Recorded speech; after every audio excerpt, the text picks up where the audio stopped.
The goal of line editing isn't simply to make the words and the sentences prettier for the sake of being pretty. It's to calibrate every word for maximum emotional impact on your reader. In order to do that, you must understand what the global story is doing. What is your story about? And you must understand what the scene that you're editing is doing. What changes in this scene, and why does it matter to the overall story? And from there, you can make micro, line-level choices that make that change really clear. Everything. Where to use dialogue, or add interiority, or describe the setting, where to expand with more moment-by-moment detail, and where to summarize, whether to say your character walks, or strolls, or paces, or meanders. Everything, every single individual word choice is in service to that change. Welcome to the Fiction Writing Made Easy podcast. My name is Savannah Gilbo, and I'm here to help you write a story that works. I want to prove to you that writing a novel doesn't have to be overwhelming. So each week, I'll bring you a brand new episode with simple, actionable, and step-by-step strategies that you can implement in your writing right away. So whether you're brand new to writing or more of a seasoned author looking to improve your craft, this podcast is for you. So pick up a pen and let's get started. In today's episode, we're diving into a topic we don't talk too much about on this show, and that is line editing. And this is a topic that has been requested over and over again, so I thought we would go ahead and tackle it today. So what exactly is line editing? Well, it's the process of refining your prose at the paragraph and sentence level. So looking at word choice, sentence structure, rhythm, flow, and making sure every single line serves your story. It is different from developmental editing, which focuses on the big picture elements like plot and character arcs, and it's different from copy editing, which is about spelling, grammar, and punctuation. So line editing sits right in the middle. It's about making your writing clear, engaging, and effective. So for this episode, I asked 3 book coaches, Karyn Fischer, Julie Artz, and Alice Sudlow, to share their favorite line editing tips. And all 3 of these book coaches are in the trenches working with writers every single day, helping them polish their manuscripts until they shine. So all of these tips are born from direct experience these coaches have with writers. Plus, I'm going to be sharing 2 of my own favorite line editing strategies that have made a huge difference for the writers I work with as well. So whether you're getting ready to revise your first draft or you're on your 10th pass through your manuscript, these tips are going to help you approach line editing with more confidence and clarity. And the best part, every single tip comes with a practical exercise you can use right away. So let's dive right into 5 ways to make your line-by-line writing shine, and we're going to kick things off with a tip from Karyn Fischer about using dynamic verbs. So here is Karyn's tip. Hi, thanks so much for having me. I'm thrilled to be here. For those of you that don't know me, my name is Karyn Fischer. I'm a certified book coach, a former literary agent, and a pre-published writer, and I own Story and Prose book coaching and editorial services. Today, for making your line-level prose sparkle, my tip is to spruce up your verbs. Why does this matter? First off, think back to that age-old advice of show, don't tell. We've all heard it before. And I love looking at verbs for this one because not only do they give a picture of what your character is doing and how they're doing it, but you think about the difference between trudged versus walked versus torpedoed. Each of those has such a distinctive feel to what your character could be doing. So that really helps with show, don't tell. Also, as Constance Hale in her wonderful book, Vex, Hex, Smash, and Smooch says, verbs put action in scenes, show eccentricity in characters, and convey drama in plots. They give poetry its urgency, they make quotes memorable, and ads convincing. So verbs are really a great way to sharpen your line-level prose. So the first way of doing that is to think about verbs in terms of dynamic versus static verbs. Dynamic verbs, according to Constance Hale, I just love this analogy she uses, is dynamic verbs are like the whole grain bread. So they are the bread that tastes good on its own and that tastes even better when you put jams and spreads and pâtés on it. Static verbs, on the other hand, are like white bread. They're kind of invisible. You don't really taste the bread itself. You're really tasting more of the actual product that you're spreading onto the bread, like the butter and the peanut butter and whatever else. So let me go into each of these in a little more detail. Static verbs, as I mentioned, are weaker, unexciting, nearly invisible, and they lack punch. So what are a couple examples? So the biggest one that you'll see in your writing all over the place is to be verbs. These are linking verbs, and they talk about existential things, and they're just very invisible. There's also WIMP verbs like appear, seem, become, keep, prove, remain, stay. Sensing verbs like feel, look, taste, smell, sound. These can be dynamic in some instances, but more often than not, they're pretty static and they don't add any extra punch to your writing. Other things like can, could, do, might, may, must, have, need, ought to, shall, should, used to, would, will, am, are, is, was, were. These are all those kinds of static verbs. You kind of want to avoid them if you can.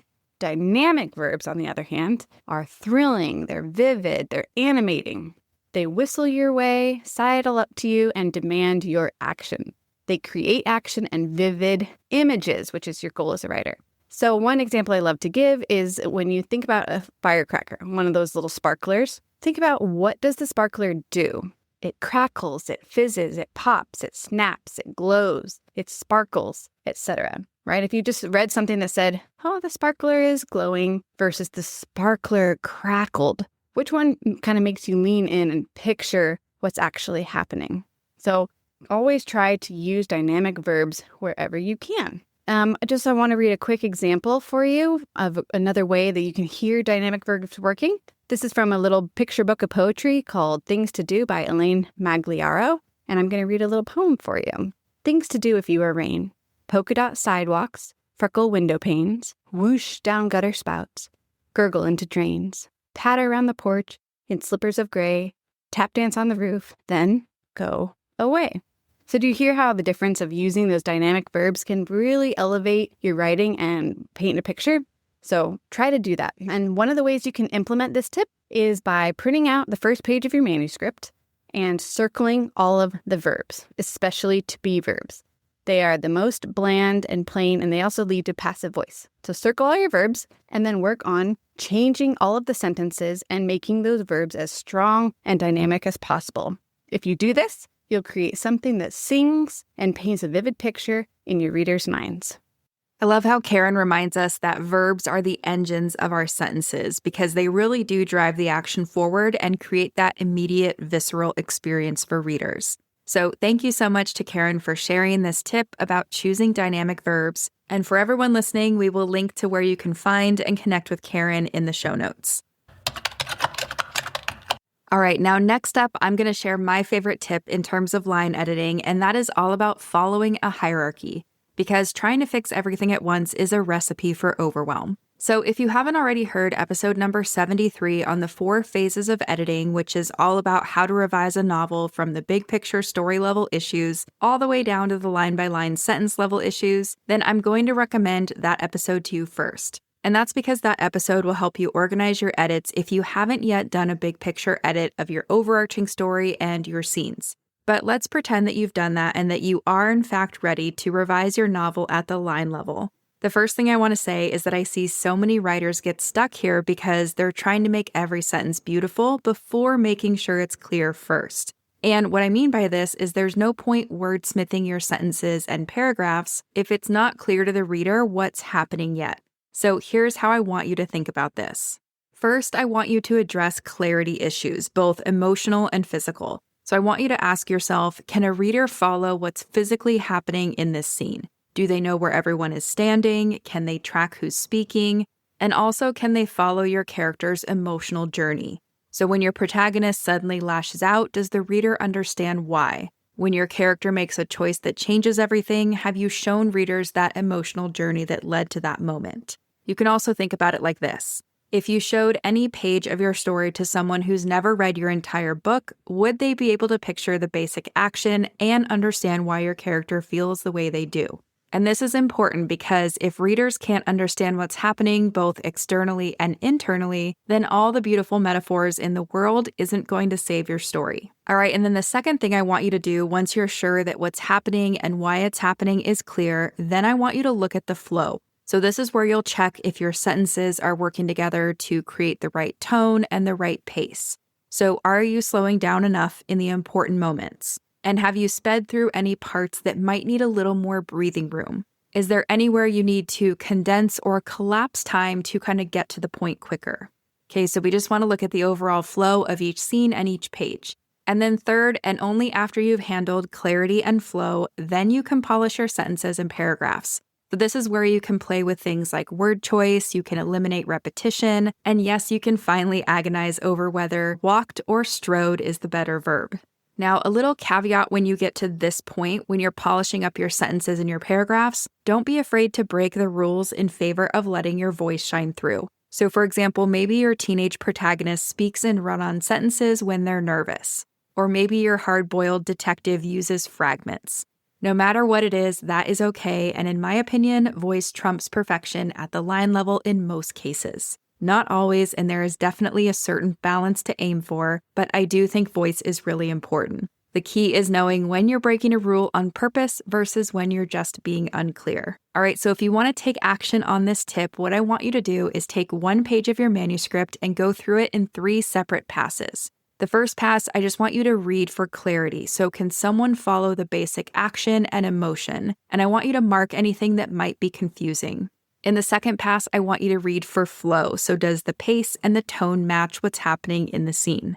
Again, mark things up that might be confusing or that might throw off the pace or the tone. And then on your third pass, you can polish and play with words once you've addressed the clarity and the flow. All right, so that is my favorite tip. I really recommend following a hierarchy when you're working on your line editing, and I promise this will make revisions so much more effective and way less overwhelming. Remember, you can't polish what isn't clear, so always start with clarity first. All right, now next up, we're going to hear a tip from Alice Sudlow, so let's just dive right into Alice's tip. Hi, my name is Alice Sudlow, and I'm a developmental editor and book coach. I specialize in late-stage refinement that walks the line between developmental and line editing. I help writers take big-picture story clarity and turn it into line-level edits that make every scene unputdownable.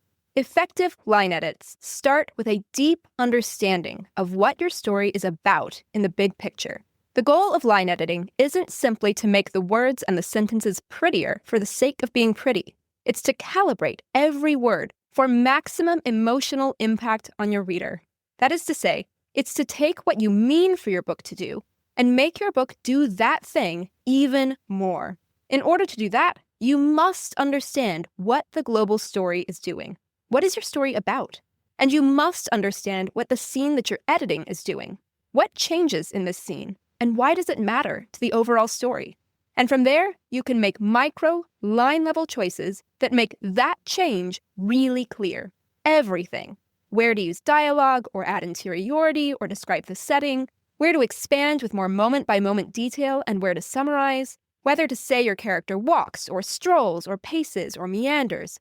Everything, every single individual word choice is in service to that change. So, for instance, in the opening scene of The 7 Husbands of Evelyn Hugo by Taylor Jenkins Reid, we meet Monique, who is working a low-level job writing puff pieces at a magazine. Her story arc in the entire book is about what she's willing to do, or not, in order to rise in status at her job. In the opening scene, her boss, Frankie, offers her this amazing opportunity to write an exclusive feature with the famous actress Evelyn Hugo. This scene is about this giant opportunity which will make or break Monique's career, and whether she's got the guts to accept it. So, on the line level, every word of this scene emphasizes that meaning, Monique's low status, Monique's low confidence, and how those will start to rise by the end of the scene. Let's take a look at how that works. Here's one line from the beginning of the scene. I calmly sit and cross my legs. I let Frankie talk first. The adverb calmly, the actions of sitting and crossing her legs, the choice to let Frankie talk first. All of these emphasize Monique's demure submission to her boss. Here's another line from the end, after Monique has pushed Frankie to give her the feature. Shock and searing pride run through me as I extend my own hand. I make sure my handshake is strong. Frankie's is a vice. Everything here emphasizes the start of Monique's rise, especially in her confidence. There are emotion words, shock and pride, that point us to Monique's new confidence and how surprised she is by it all. There's some energizing figurative language. It's searing pride that runs through Monique. She doesn't just have a strong handshake, she makes sure she has a strong handshake. And yet, Frankie is still stronger. Her handshake is a vice. Every line-level choice that Taylor Jenkins Reid makes throughout that entire scene emphasizes the meaning and purpose of this scene. That Monique begins in low status and confidence, but makes a choice to start to rise. Which brings me back to my tip for you. Every time you sit down to line edit your manuscript, ground yourself in what your story is about. What is your character's arc of change in the novel as a whole? How does the scene that you're editing right now contribute to that character arc? Why does the scene matter to your story? What change in this scene do you want to emphasize? And then, use that big picture clarity as your guiding light to make every line-level choice. Your words won't simply get prettier. They will become more meaningful, more potent and powerful to your readers, and carry the emotional resonance that your story is designed to create.